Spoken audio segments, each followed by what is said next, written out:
Hello YouTube family, एक बार फिर से स्वागत है आपके एक और नए वीडियो पे। तो दोस्तों, एक साल मुझे हो चुका है लगातार वेट ट्रेनिंग करते हुए और योगा करते हुए, और ये जो खुशी है ना, मतलब ये इसको बयां नहीं किया जा सकता, इसको हम एक्सप्रेस नहीं कर सकते इस तरीके से। लेकिन मतलब लाजवाब रहा है मेरा पिछला एक साल, अगर मैं कहूँ। और क्योंकि उससे पहले का एक साल मेरा, मैं कहूँगा मेरी लाइफ का आज तक का सबसे वर्स्ट रहा है। क्योंकि मेरे को हेल्थ इश्यूज थे, लगभग एक साल तक मैं जो है बिल्कुल एक तरीके से बेड रेस्ट पे ही था, कुछ कर नहीं सकता था, कहीं जा नहीं सकता था। मतलब छोटी छोटी चीजों के लिए भी मुझे घर वालों पे आश्रित रहना पड़ता था। और जब वहां से मैं रिकवर किया और मेंटली मैं प्रिपेयर हुआ, क्योंकि देखिए फिजिकली तो आप तैयार हो जाते हो एक समय के बाद, लेकिन मेंटली प्रिपेयर होना, तैयार होना, वो बहुत बड़ी चीज है। और जब ऐसा कुछ हो जाए आपकी लाइफ में कि आप फिजिकली बहुत एक्टिव रहते हो और अचानक से आप बिल्कुल एक तरीके से बिल्कुल डिसेबल हो जाओ, तो एक मेंटल बैरियर आ जाता है, और उस मेंटल बैरियर को हटाना बहुत जरूरी होता है। और वो मुझे समय लगा, लेकिन जब मैंने निश्चय कर लिया कि भाई मुझे करना है तो करना है, तो मैं अपने जिम में गया और वहां पे मैंने वर्कआउट करना शुरू किया। और मुझे याद है पहले दिन वो 5 किलो का सिंगल वेट मुझे उठाने में बहुत, मतलब मेरे को बहुत ताकत लगानी पड़ रही थी। ये हाल मेरा हो रहा था। तो और वहां से यहाँ तक पहुंचे हम, तो एक अलग तरीके की जर्नी है ये। और जिस हिसाब से मेरा बॉडी का स्ट्रक्चर चेंज हुआ है, मसल ग्रोथ मेरे अंदर आई है, मेरा जो ईटिंग हैबिट्स है वो और बेहतर हुए। खैर, ईटिंग हैबिट तो मेरा हमेशा से सही था, क्योंकि मैं junk food, fast food, package food इस पे कभी रिलाई किया नहीं। मतलब वो मेरा टेस्ट नहीं है, मेरा टेस्ट जो है वो हेल्दी फूड का ही टेस्ट है मेरा।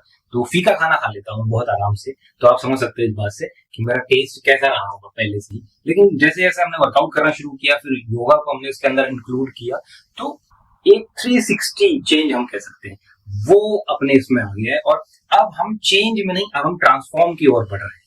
ये बहुत बड़ी चीज है, चेंज और ट्रांसफॉर्म। चेंज वो चीज होती है कि अगर मुझे टी शर्ट पसंद नहीं आ रही तो मैं इसे उतार के दूसरी पहन लूँ, वो पसंद नहीं आ रही वापस उतार के इसे पहन लूँ, तो इसे चेंज कहते हैं। ट्रांसफॉर्म होना मतलब कि हम अपने आप को बिल्कुल ही बदल देंगे, वापस वहां नहीं जा पाएंगे जहां पहले थे। इसको हम ट्रांसफॉर्म बोलते हैं। तो अब हमारी जो जर्नी है यहाँ से, वो है ट्रांसफॉर्मेशन की। अभी तक थी चेंज की जर्नी, अब है ट्रांसफॉर्मेशन की जर्नी। तो अब हमें क्या करना है? देखिए, एक तो अब हम अपने योगा की इंटेंसिटी को बढ़ाएंगे, हम मेडिटेशन को बढ़ाएंगे, और इसके साथ ही हम अपने वर्कआउट को भी बढ़ाएंगे, चेंजेस लाएंगे। और कुछ चीजें, जैसे मैं अपना एब्स एरिया है, इसको मैं ट्रेनिंग करता हूँ, तो अब इसको हम रेगुलर ट्रेन करना शुरू करेंगे। या तो योगा के साथ ही करूंगा, या जो मैं कार्डियो करूंगा उसके साथ करूँ, मतलब रहेगा, ये रेगुलर रहेगा, यही करेंगे। फिर हम अपने फोरआर्म्स को थोड़ा ट्रेन करेंगे। और थोड़ा अब जो है, मैं फोकस करूंगा स्ट्रेंथ ट्रेनिंग पे भी फोकस करना बहुत जरूरी है, जो मैं अभी तक नहीं कर पा रहा था। और उसका रीजन है क्योंकि जो इंजरीज भी मुझे हुई है, वहां से भी प्रॉब्लम है, फिर थोड़ा एल्बो का भी इशू है, तो इस वजह से मैं उस चीज को नहीं कर पा रहा था। लेकिन अब मुझे ऐसा लगता है कि अब समय आ चुका है कि मुझे स्ट्रेंथ ट्रेनिंग पे भी फोकस करना पड़ेगा। क्योंकि हमें अगर ग्रो करना है तो हमें वेट पुट ऑन करना पड़ेगा। हमें जहां हम अगर 50 किलो की बेंच प्रेस मार रहे हैं, तो हमें वो बेंच प्रेस 60, 70, 80 किलो पे भी जाना पड़ेगा। जो हम शोल्डर पे 30, 35, 40 जा रहे हैं, तो उससे ऊपर भी जाना पड़ेगा। लेकिन वो तभी होगा जब हम स्ट्रेंथ ट्रेनिंग पे फोकस करेंगे। तो वो सारी चीजें हमें करनी है। तो अभी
तो दोस्तों योगा और अपने एब्स को ट्रेन करने के बाद अब हम आ चुके हैं अपने जिम में और यहाँ पे हम सबसे करेंगे अपना मशीन पे लैट पुल डाउन।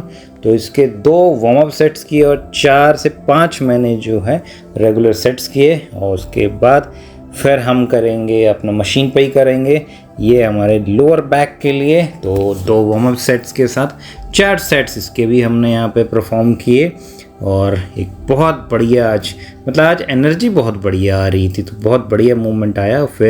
फिर हमने मशीन पे लैट्स को ट्रेन किया एक और बार और ये जो मशीन है ना मतलब लैट्स को बिल्कुल खोल देती है, बहुत बढ़िया इसमें मतलब मूवमेंट आता है। ये शुरुआत में समझ में आता नहीं था मुझे, लेकिन जब से इसको करने लगे तो मज़ा आने लगा है। और फिर ये आज मैंने जो स्मिथ मशीन है इस पे मैंने किया है, ये अपर बैक के लिए मैंने यहाँ पे किया है और इसके भी करीबन 4 मैंने सेट्स किए रेगुलर, 2 मैंने वार्म अप सेट्स किए इसकी और आखिरी में ये है हमारा हाइपर एक्सटेंशन, तो इसके मैंने 2 सेट्स लगाए। तो दोस्तों आज के लिए इतना ही। लाइक शेयर सब्सक्राइब करना ना भूलें।